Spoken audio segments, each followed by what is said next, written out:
Hi guys, welcome back to my channel. I'm back with another recap of All American Homecoming Season 3, Episode 11, After the Love Is Gone.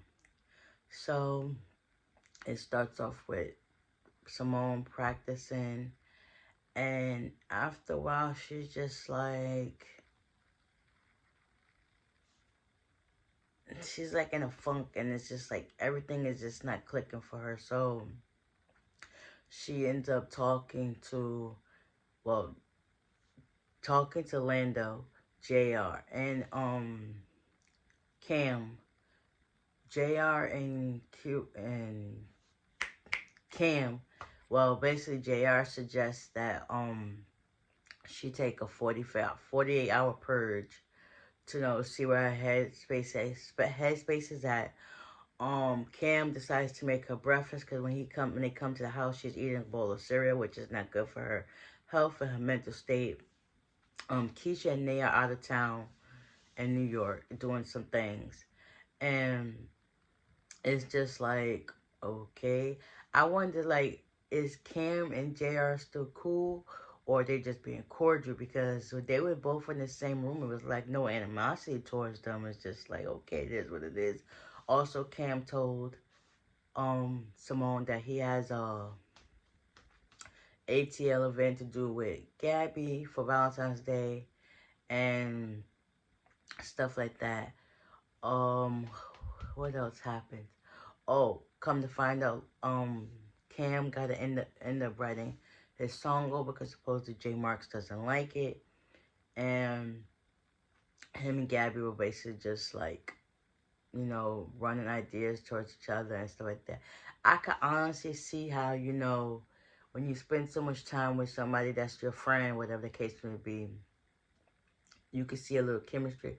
But I like the fact that how even though you can tell there's some chemistry between Gabby and Cam, like they was being both professional and like they knew each other's boundaries. Like they already knew that they were both in relationships and stuff like that, and they did not cross them.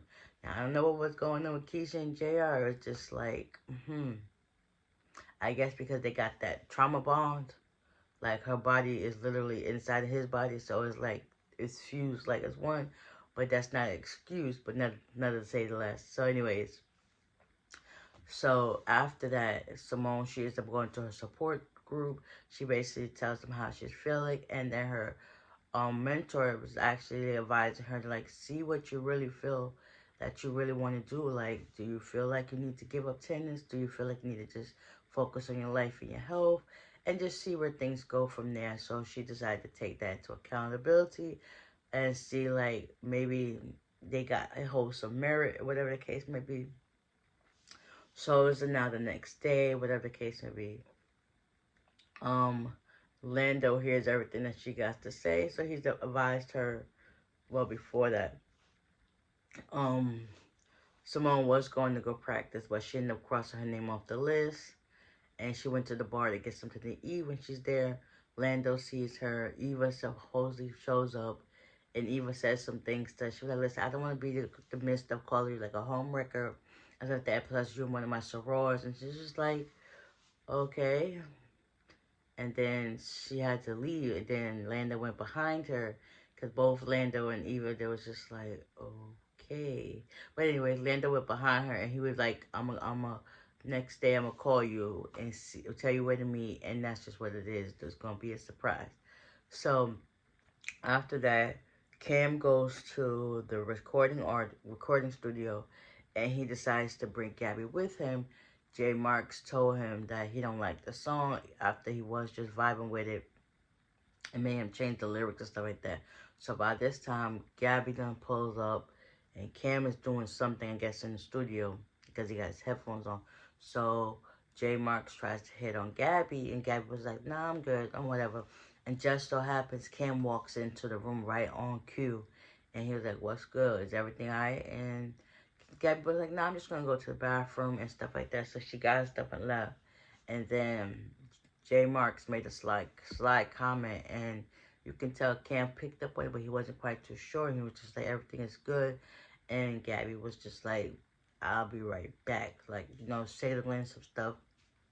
And then Yeah, that's when he said was like, nah, I'm not feeling it, whatever the case may be. So after that, it's now over with. Gabby really tells Cam what's really going on. She was like, you gotta be careful because you know everybody might have ulterior motives. Like, I'm just trying to help you out. And Cam was just trying to play it off. Nah, you probably not. You don't know what you're talking about or stuff like that. J Marks is J Marks. And I've looked up to this guy, so I believe everything he say, whatever the case may be. So it came time for him to rewrite the song, or whatever the case may be, after Gabby made him, not put his hands on him. And it's time for the meeting. Basically, J Marks threw him under the bus, and he was fired at that same point. So J Marks just feel like he's cocky. He can get everything he wants because it's J Marks. So Ken basically humbled himself, told him like, next time you try to touch my homegirl, I'm gonna put my paws on you like your homeboy did you in the club last year. And he ain't had nothing to say. He was just like, and then Cam walked out the door. So now he's getting ready for his showcase, and Simone just finished doing her support meeting. She wrote everything that she had on her chest off and stuff like that. But before that, Lando and her did meet up for a little test match, whatever, to see what was really in the field of things. Because when they was having their moment after Eva, he started like touching on her, and you could tell like she's feeling it. Cause like I first thought they were going to kiss. Like it's so much underlying chemistry between them two. Like y'all need to just go ahead and get back together. But I see how they're taking each step slowly and slowly and slowly and slowly. And yeah, there's only 2 episodes left, so yeah, they're gonna sync or you're gonna come together. Like it is what it is. But still, after that, he helped her find a joy in playing tennis, and she realized that she gotta take her foot off the gas and stop being so serious about things, because it's like when you lose that moment of joy and happiness, everything becomes draining, and it's just not there anymore. The love you once had is starting to fizzle out, and then it's just like, oh, do I really want to do this? Oh, do I really want to do this? And he helped her rekindle that spark that was missing.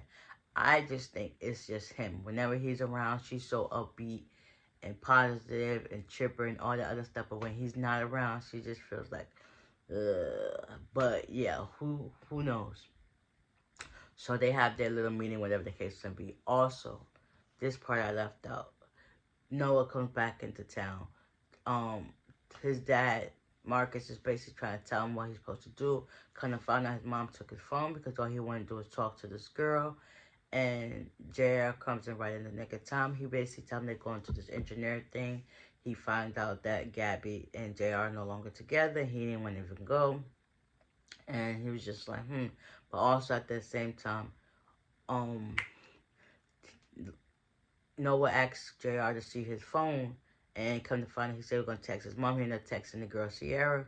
He gives him back his phone, but at the same time, I guess Noah was trying to delete his messages, but the girl replied, so it was just like, So he took it to Coach Marcus and told him his concerns, and it's just like, I think maybe he has, like, bipolar issues like you, and he was just like, Marcus was, like, shrugging off, like, no, I don't think so, and JR was like, I may be overstepping, but and not JR, Coach Marcus was just like, I appreciate your concern, but I guess, you're wrong.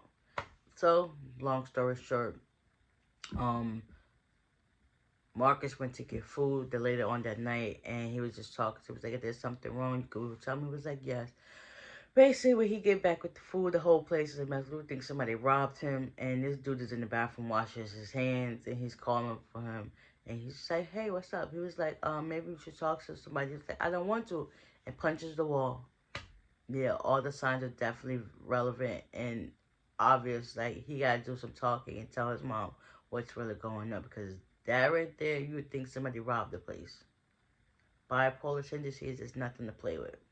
And it's sad that it's manifesting at a young age, because I think he's only, 14? Yeah, yeah. But then again, who am I to judge? My sister, she has that too. And it's been like that forever, but yeah. So after that, Simone and Lando go to support Cam, and he has a seat for her. She sits down. She basically thanks him for all the stuff that he's doing. He was like, yeah, and me too. She's like, boy, don't get ahead of yourself. Like, and so like that. So they sit down and they have a moment. You can tell, like, it's there. But I don't know if they waiting on each person to make the move. I don't know. At this point, y'all just make the move together, and that's just what it is. And yeah. I hope that was everything that was going on in this episode. I don't feel like I left anything out, but yeah. That's this episode in a nutshell. 2 more episodes left. I can't wait. It's going to be sad. Because there's no more All-American. And there's no more All-American Homecoming. It's just like everything is coming to an end. But on to bigger and better things, I guess. So, with that being said, I hope you guys enjoyed this recap. And yeah, stay tuned for the last 2 episodes. Yeah. It's going to be a bittersweet moment. But, bye.